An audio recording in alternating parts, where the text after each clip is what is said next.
Sunday, 5:30 to 6 p.m. on Ramadan FM.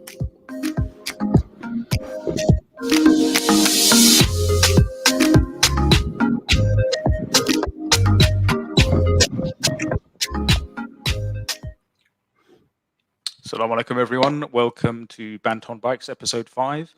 I'm one of your hosts, Sof, and we also have my fellow host, Zabs. Zabs, how you doing, mate? Assalamu alaikum, bro. How you keeping? Walaikum salam. All good, man. All good. Yeah, have a nice day today. Yeah, very good. So we're getting through Ramadan now, so seems to be going very quickly now. Tell me about it, man. Today's been a mad day, actually. I decided to clean the car for the first time in about, I'd probably say about 6 months. And that was at the expense of the bike.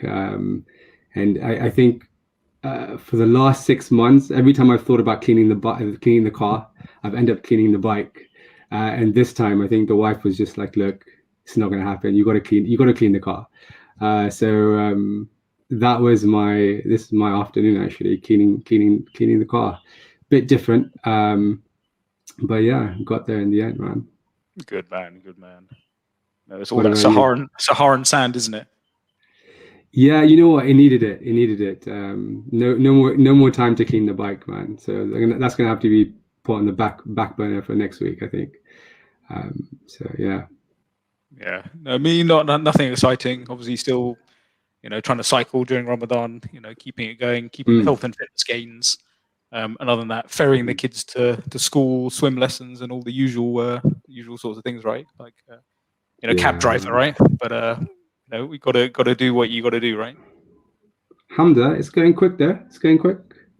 So you ready? Ready to?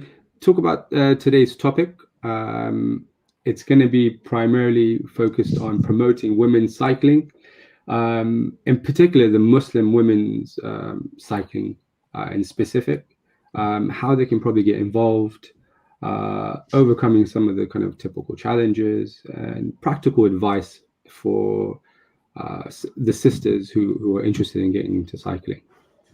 Yeah, and I think following on from one of our previous shows, where we had brother Yasir on and talking about sisters, on cycles and various kinds of cycles. There was obviously a lot of interest in it. For sure. Hamza was really good, right? Because I think it shows, there is an appetite there amongst the sisters to look at the health and fitness, get into cycling and really promote it, really. So, alhamdulillah, I think that's fantastic to have some of that feedback. For sure.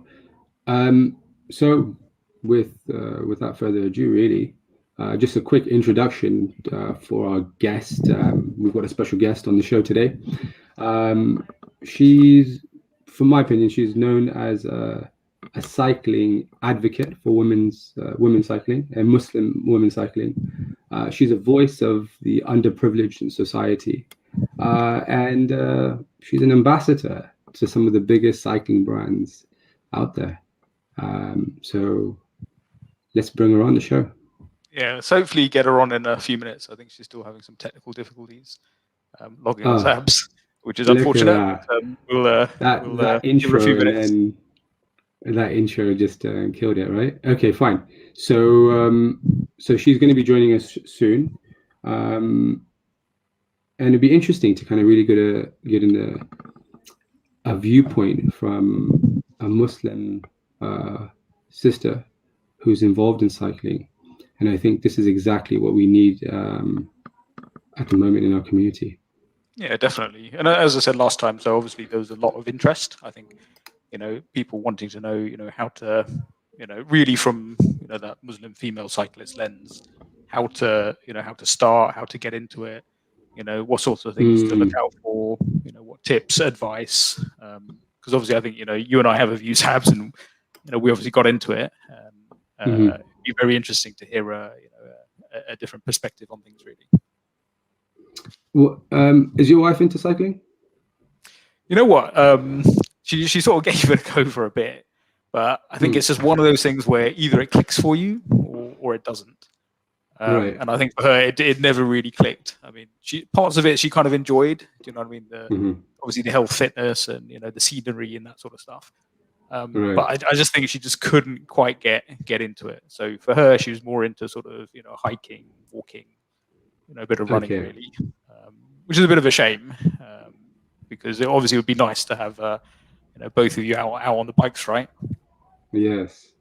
I mean, for me, I think my wife, she's taken an interest into cycling, but obviously she's not into the kind of competitive realm.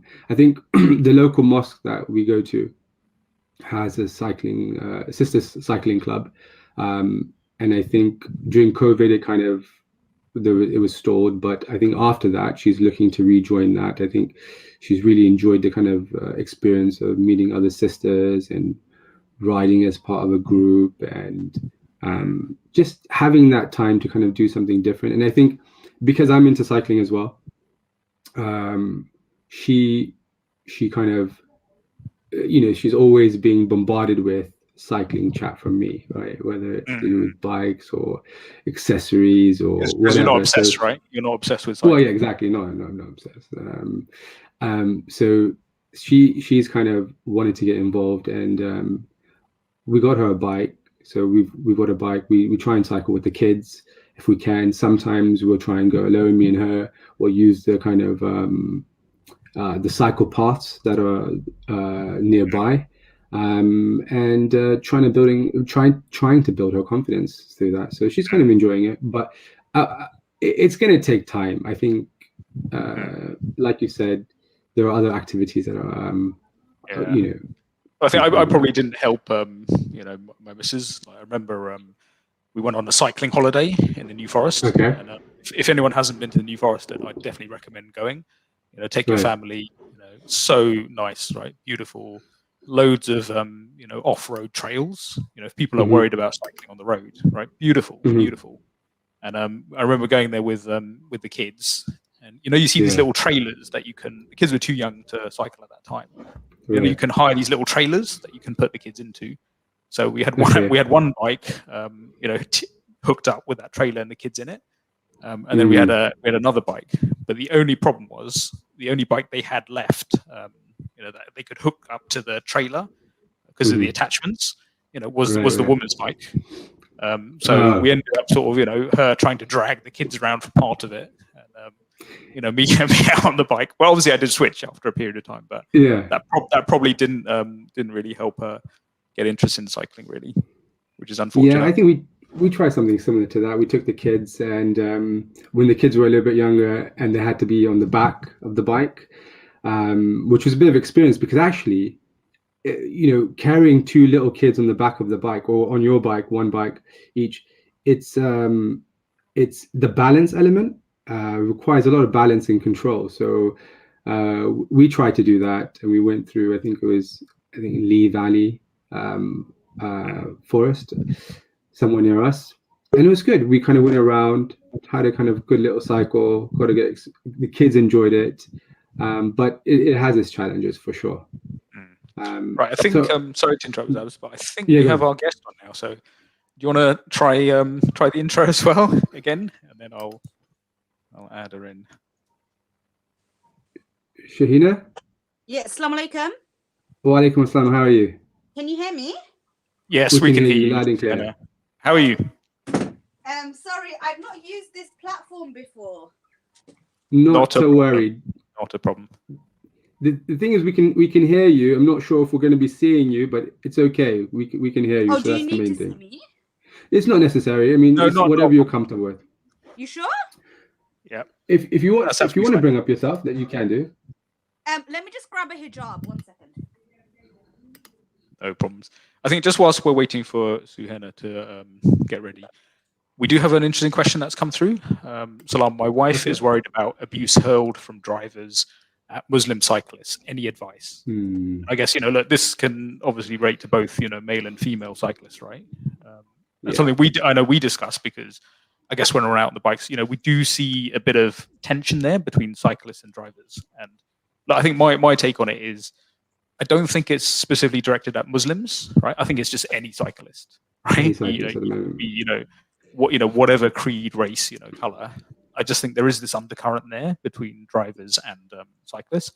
I think especially in big cities where space is limited, there's that shared space.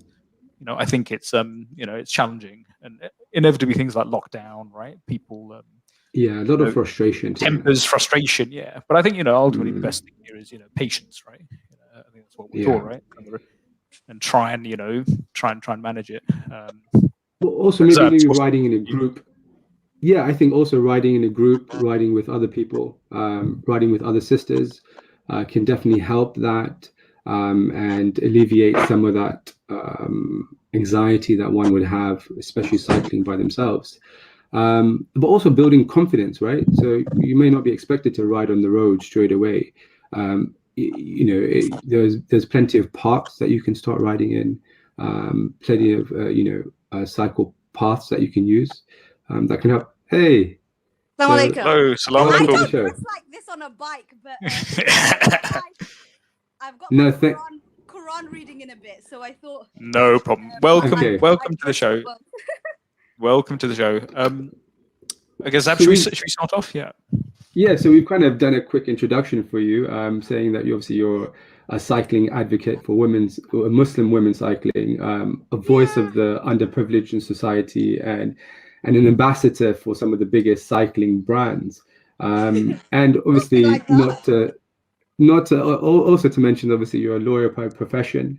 So obviously, it's great to have you on the show. So just to kick us off, tell us how you got into cycling. Just a brief intro, and obviously there's plenty of information out there, but just give us a brief information in terms of how you got into cycling.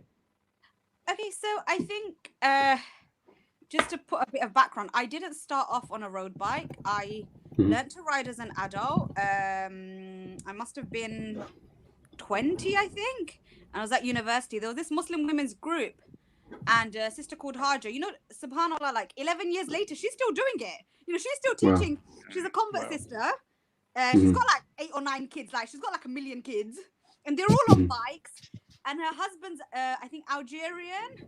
I'm not sure. And he's got like a little cycling shop now. So she taught me how to ride. Like I completely did not know how to ride. And so it started off there. But I thought like going from Mile End Park to like Victoria Park, like 2 miles down the road, it was like a big deal, right? Like we would take the paths and stuff. It was a massive deal. I thought that was great. That's cycling. That's my little adventure. And then I think fast forward maybe 5-7 years, in 2018, I went to Dubai and I went on the Al Qudra track for the first time. And I didn't really understand these drop handlebars or anything like that. I was like, well, why is this bike looking like this? But I hired one of their bikes and I did quite a bit of the track, maybe 40 or... Sorry, Shuhana, just for our listeners, so this is like a track that pro cyclists sort of used to train on in yeah, Dubai, right? Yeah.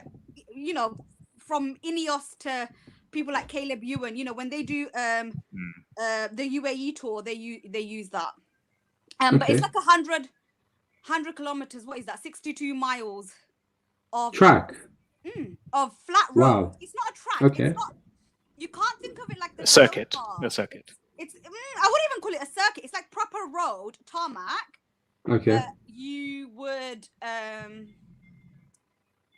you could ride like for as long as you want because there's no cars. There's literally no cars, and there's no hills. It's just flat tarmac. Wow. It's closer to Abu Dhabi than it's like on the border of Dubai. So, okay. So that helped. Yeah, and that kind of sparked the interest. And then I got back to London, got involved in various bits and pieces of cycling, too long to share now. And I think for me, what really helped was like joining a cycling club. So I felt too intimidated to join Rafa. So I joined Hub Velo. And that's my local club. That's the club that I was riding with this morning. They're based in Hackney. They're a really good club. Like when I didn't even know how to change my gears or like anything, they literally helped me progress. And I think like for me, the pandemic really like fast forwarded my cycling and accelerated it because in the pandemic, I had like literally nothing to do. I wouldn't see my friends. Mm. I'm not married. I Mhm. don't have kids. I don't have commitments. Like, it's Yeah. like, what do I do with myself? So me and my friends from our club would go on our own adventures. And I was talking about it even this morning, how my club tends to go to Essex, but Mhm. we started going to Cambridge and Brighton and places myself. And I think that's where I realized that my friends are really supportive. Like, I wanted to stop at mosques and I wanted to pray and I wanted to do all these other things. Wow. But you know what? On a century ride, my friends are happy to stop with me. Do you know what I mean? They were like literally like, they'll watch the bikes and I can go and pray. Like, we went to the Woking That's Mosque, you brilliant. know, the Shah Jahan Mosque, and that was 100 Yeah. miles. That was my first 100-mile ride. Wow. Wow. So just on that point, so what kind of advice would you give, obviously with the amount of experience that you now have, to some Muslim sisters in terms of getting into cycling? So in terms of the kit, maybe like what to wear, maybe the type of bike in terms of choosing, the learning element, those kind of things. What kind of basic advice would you kind of give to women, Muslim women wanting to get into cycling today? Okay. I can give limited advice on what to wear because I don't want to prescribe anything that's against the Sharia, right? Like, so how I Fine. dress on the bike is not how I dress off the bike. How, Okay. like, if I know I'm going to a mosque, I'll take an extra scarf or something. Like, I don't, For sure. do you know what I mean? I wouldn't take myself in lycra to a mosque and like pray like that, right? Okay. Having said that, within the limitations, the way I see, and this is my perception, this is not a religious fatwa of any sort.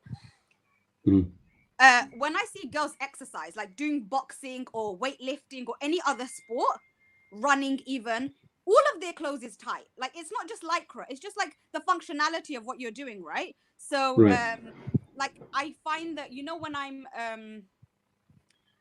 cycling on a road bike, when I'm on a Brompton or something, like, you know, like my chill bike, Casual. that's fine. Yeah, I will wear like a full hijab and everything. But when I'm like on a road bike, I don't find it very functional. So the hijab that Rafa made me is like very loose and long and with a lot of fabric, right? Right. Which is like a full hijab, like you'd wear in a mosque. But it's not very functional when you're riding because it's just so much excess fabric. So I think for me, it's not very pragmatic to wear lots of clothes.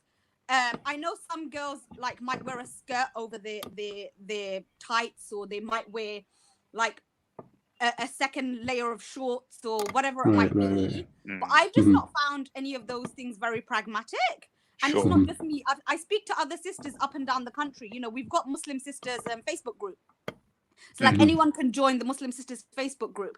And I would say a lot of sisters are having those issues, you know, that, you know, when I'm on the bike, I'm not really at the mosque. Having said that, from a personal perspective, I feel like I'm still very covered compared to like my friend who's like in shorts and in a short sleeve jersey and everything else. In comparison, it's very noticeable that I'm Muslim and I'm fully covered up on my bike than like say my counterpart, other girls who ride, right? It's a challenge. It's a challenge. Yeah, as the soon And as thanks for sharing that insight. And I guess to just to change this focus slightly onto like actually starting out on bikes, because again, you know, some of our, you know, female listeners maybe think, okay, you know, Shuhena, you know, everything you've done is amazing. You've kind of progressed this kind of path, but how do I get into it?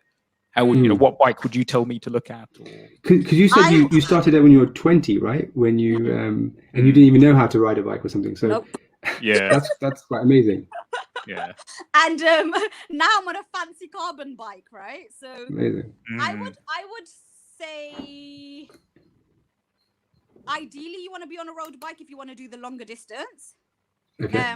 I think you said something earlier about road rage and traffic and drivers and abuse, right? Yeah. I think you have to start with what your intention and your ambition is. If your intention and your ambition is, I just want to be recreational, I just want to go to the parks, my friends we want to go to Hyde Park and do some Boris bike adventures, and that's pretty much it. I don't want to do anything beyond that. Anything beyond that is not of interest.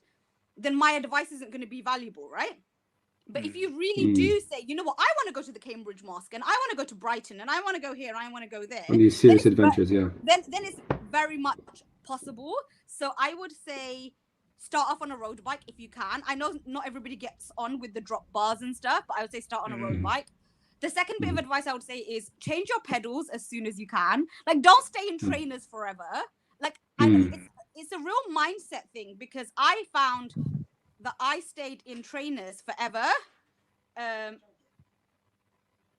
so I think, just for our listeners, because obviously when you buy a bike, they'll come with standard sort of flat pedals, and then people get comfortable on trainers, right? But I guess what you're saying is that there's a certain point where you get more experience. You have clip-in shoes, or various other shoes, which just help you kind of become more efficient on the bike, right? Yeah. And also, the third bit of advice that I would say is, like, join a club or a group. It doesn't have to be anyone official like Rafa. It can be any club, like your local club. If you don't feel comfortable with local clubs, there are actually a lot of women-only clubs. So Veloci Posse is a club based in Stratford. Like, they do stuff in the Velo Park. Okay. Brilliant. And it's literally women only. And you pay like £20 to join for the year. They do a lot of skill stuff. So if you don't know how to do something, like, for example, riding out of the saddle, right? If you don't know how to ride out of the saddle, they'll teach you. They teach you a lot of skills like navigating traffic and things like that. So they're a club that I would recommend. And then just generally, like, I don't know if you have like a sisters group or some clubs, like my club, I'm the women's officer. So I am planning like now that we've overcome the pandemic to do women's only rides. Right. And I think you were telling us beforehand that you're like a ride leader, someone that can help that group. Yeah. So just to tell us a bit about that, because I guess what does that involve? Ride leader, and how would you help the group? I think for me, when I've done like a long ride, so because I was like the women's 100 ambassador for Rafa, I did 100k and as a ride leader. That was my first time last September. Wow. I didn't really know what I was doing. I was like, the route is in my Wahoo. I'm just gonna follow my Wahoo. But ultimately, I would say that it involves a lot about caring about everyone in the group and the pace that they're at. Not everybody can go up a hill the same as the other person. Not everybody is like confident as other people. I would say that group was quite confident. They're all very competent cyclists in my club. I did a Muslim women's ride, which was like 20 miles. And there was a lot of women on lots of different types of bikes, not so confident, to like Buckingham Palace and back. And that was like a charity ride. Nice. That made me realize that I need to learn to ride slower, like at other people's pace. Because I remember there was like one Muslim girl, she's like 19, so she's like so much younger than me. And I was helping her ride and stuff. And then she goes, "Can you go slower?" And I'm like, "I'm not pedaling. Like, I don't know how else I can go." You know what I mean? It's levels, isn't it? Just remembering that people are at different Who's levels. in the group, different abilities. Yeah, and also one thing I'd highlight is when you ride in a group etiquette is very different to riding by yourself. So you could go yourself, London to Cambridge. When you ride in a group like I did this morning, you have to point out the potholes or scream pothole or say car up and car down when you're trying to say that there's cars coming. Or, when you're trying to go around a parked car, you've got to learn to signal. So you're not just learning to signal left and right to cars and traffic. You also have to learn to communicate with your group. With the group, Yeah, and also the benefits of that is like, you can draft someone in front of you who's going much faster, and that way you go much faster as well. There's less effort that you're putting in. And I think a lot of these things I find, because I have like a lot of Muslim girls contact me all around the world. Wow. And there's not that much emphasis on this kind of group riding skill. And I think like the best group for group riding skills is Rafa.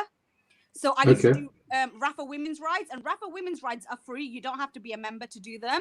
And they proper drill it in, like they literally drill it in, like navigating in traffic and communicating, and you have to signpost like what you're doing. They're just really, really militant about how they ride in a group. So they do like free laps, which is a mixed ride on like Tuesday mornings, like in Regent's Park. But they also do it in like women's rides that go out to Essex. And even if you ride like 11 miles per hour average, like they don't care, like they will wait for you. So and they keep everyone together and yeah. very helpful. But one last plug before I forget. If any of the sisters can be willing to wake up at 5, I mean, depends on where you live, and be at Regent's Park for 6:30 on a Wednesday morning.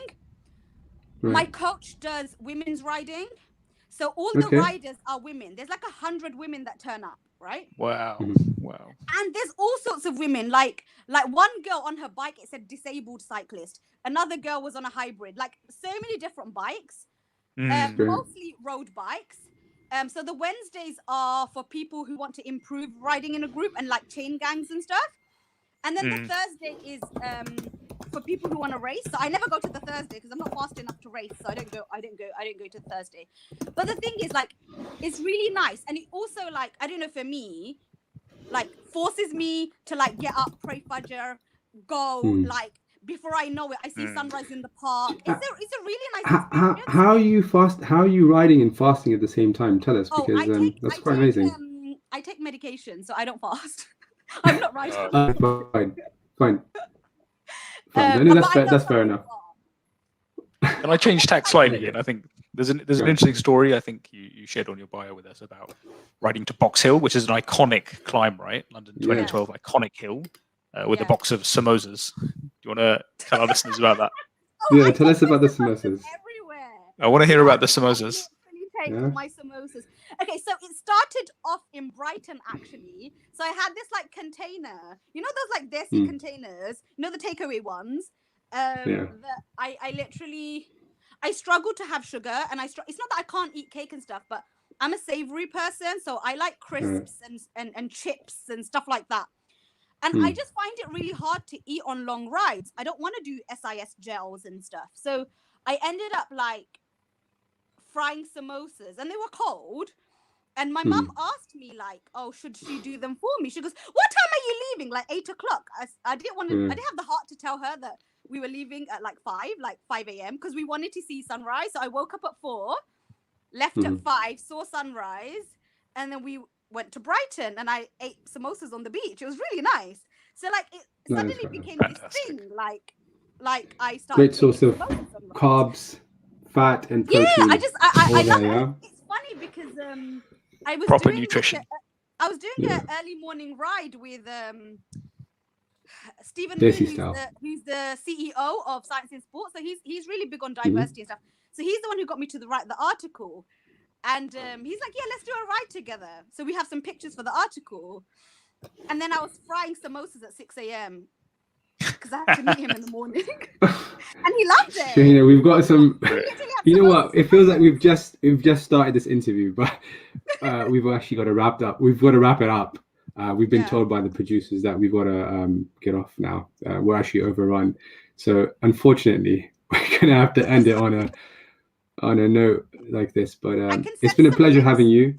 Yeah, I can send some links for some of the groups that I mentioned, if that's helpful. Perfect. That would be fantastic. Yeah. And we'll look forward to having you maybe on the show some other date in the future, I think. But for now, it's been insightful and entertaining. But thank you very much for your time. All right, take care. Assalamu alaikum. Okay. Walaikum salam.